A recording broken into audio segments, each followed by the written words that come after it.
When it is time for a narcissist to discard you once and for all, they do something so twisted, so confusing, that for a second it makes you think, oh, perhaps they're a changed person, they're getting better, maybe they are different.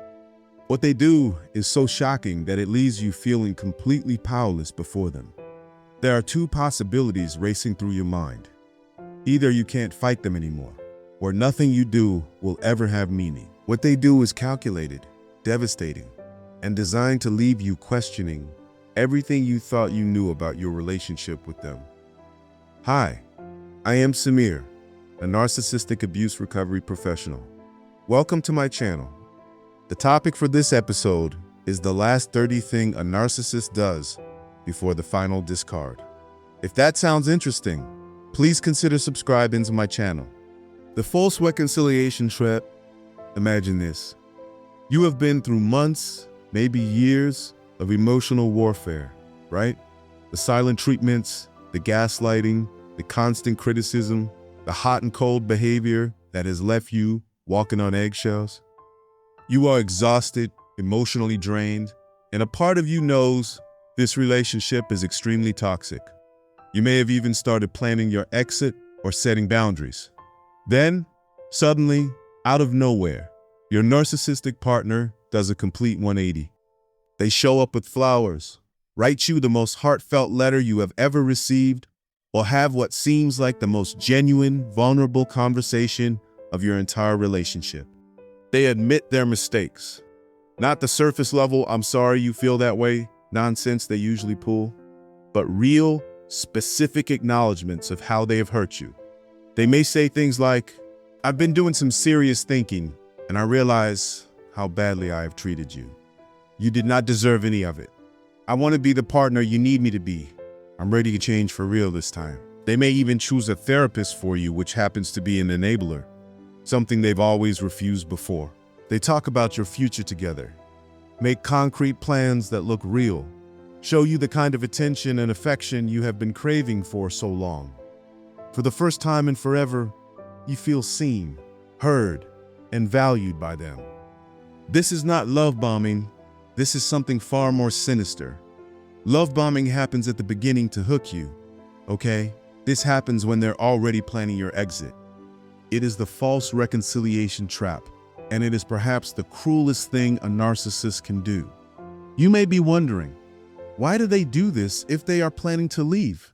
Anyway, why put on this elaborate show? Why not just disappear? The answer lies in understanding the narcissistic mind and their need for control, even in endings. First, they want to leave on their terms, right? They do not want to be abandoned.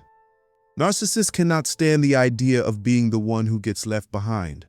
If you have been pulling away, setting boundaries, or showing signs that you may leave, they need to flip the script. They need to be the one doing the leaving, not you. Second, they want to ensure maximum damage. A narcissist does not just want to end the relationship. They want to break you in the process.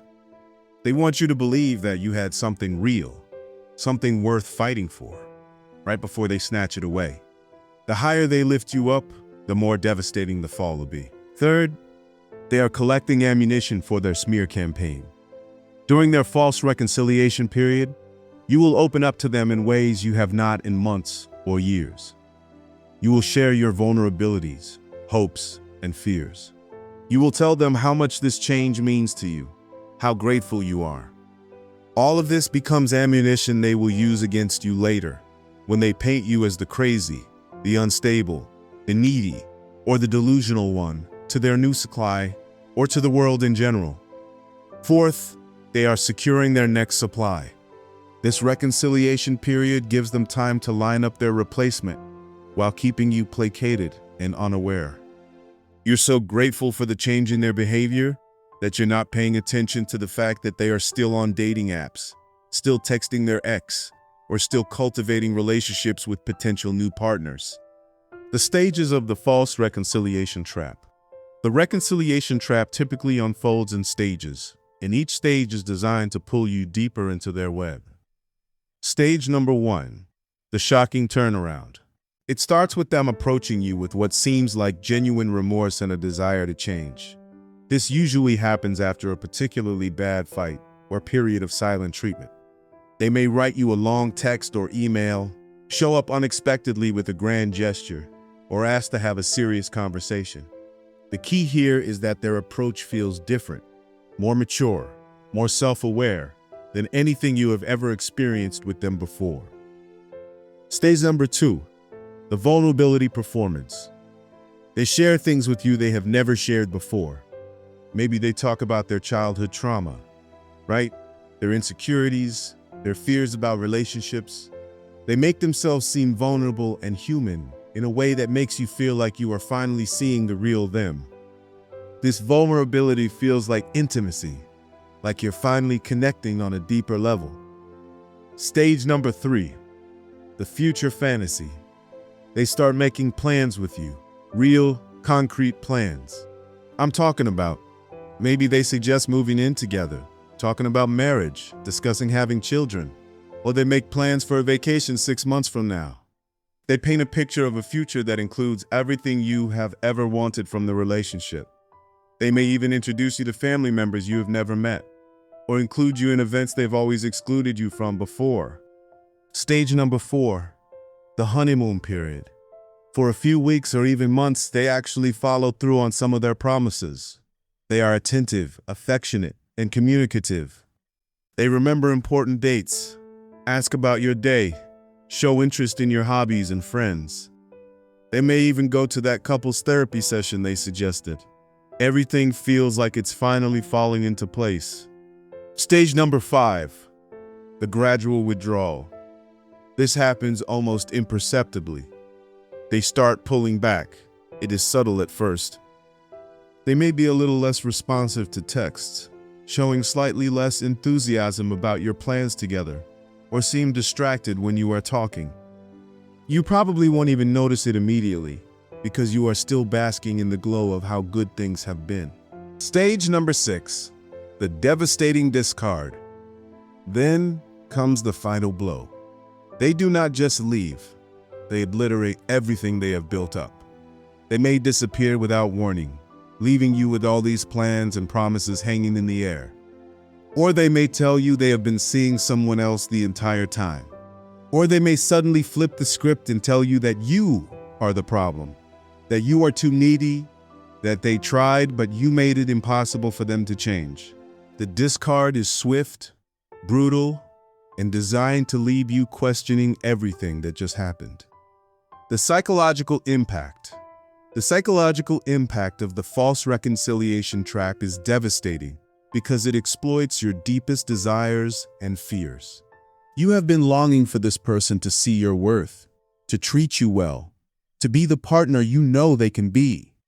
When they finally do all of this, it feels like validation, that you were right to stick around, right to believe in them.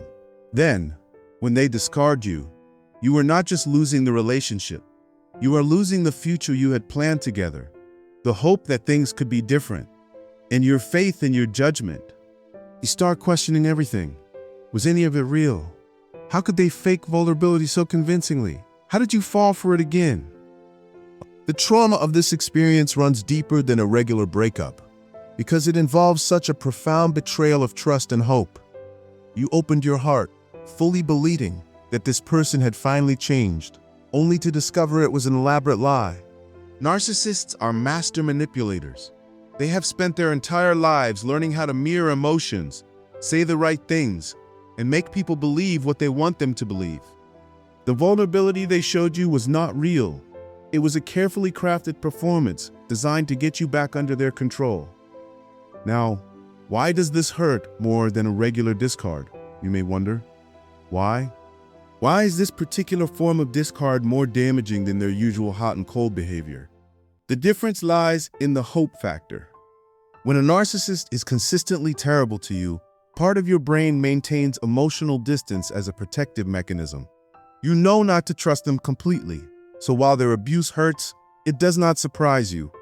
But when they show up offering everything you have ever wanted from them, your defenses come down completely. You allow yourself to hope, to believe, to invest emotionally in a way you have not done in months or years.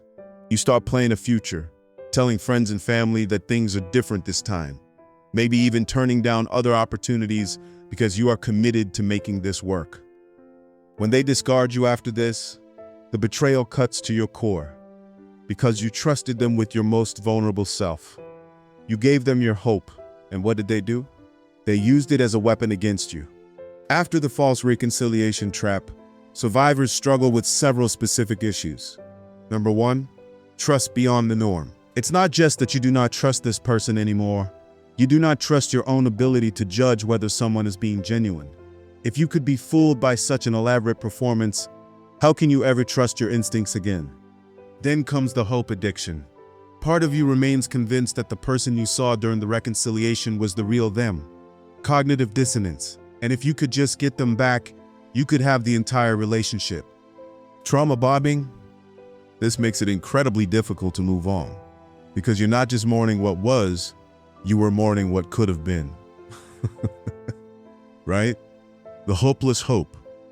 Emotional whiplash, that's the other struggle.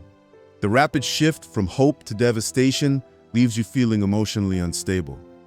You may find yourself cycling through anger, sadness, confusion, and disbelief multiple times in a single day. And that's why I call it grieving a living dead person, because that person is dead for you, the person you fell in love with, but the person who abused you, betrayed you, is still walking around.